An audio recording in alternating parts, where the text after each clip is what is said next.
বন্ধু, আজকে আবার একটা ভিডিও নিয়ে আসলাম।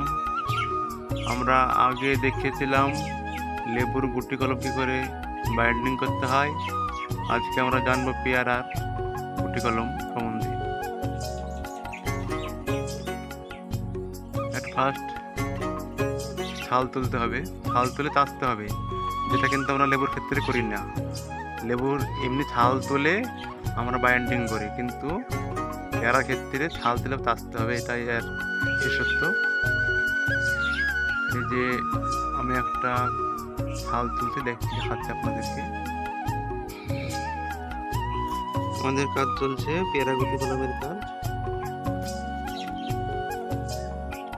আজকে অনেকগুলো কলম করেছি, আজ খুব রোদ পড়ছে, তা সত্ত্বেও কাজ চলছে, কারণ টাইম কম, প্রচুর কলম বাইন্ডিং করতে হবে। লেবু, পেয়ারা, জামরুল আর অনেক আছে। এই যে আমাদের পেয়ারা গাছ, এটা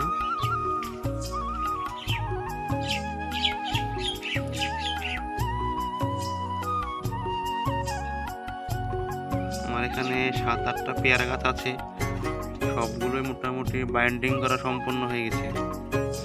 এই যে পলিথিন আর দড়ি আপনারা এভাবে কাটবেন সাইজ করে, তাহলে কলম বাঁধার ক্ষেত্রে সুবিধা হবে।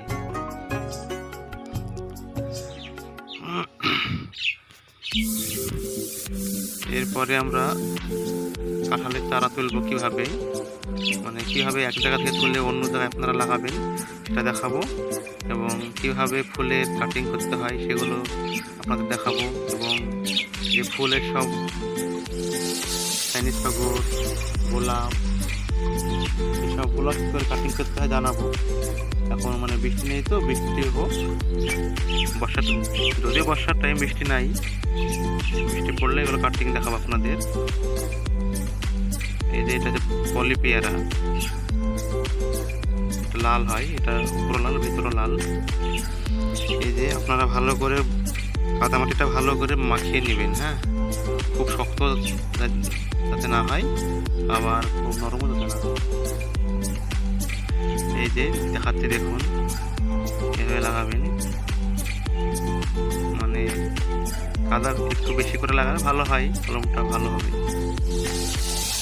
যারা কমার্শিয়ালি করতে চান তারা কাদা কম দিলেও চলবে, সমস্যা নয়, তারা জানে কি করে কলম টিকাতে হয়।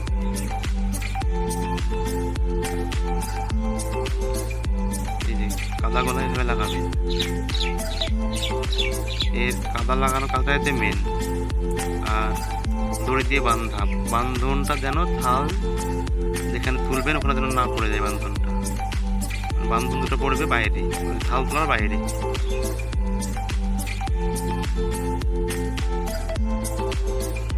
পলিথিন আপনারা এইভাবে লাগাবেন,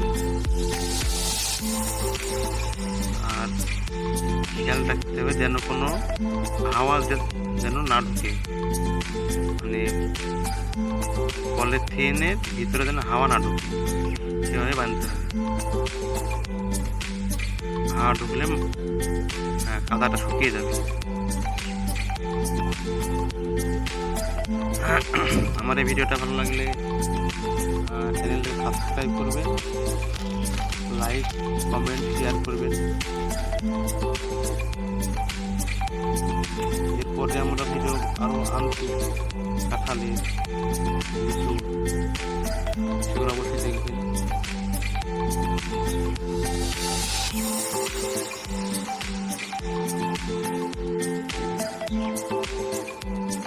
ভালো করে টাইট করে বাঁধতে হবে।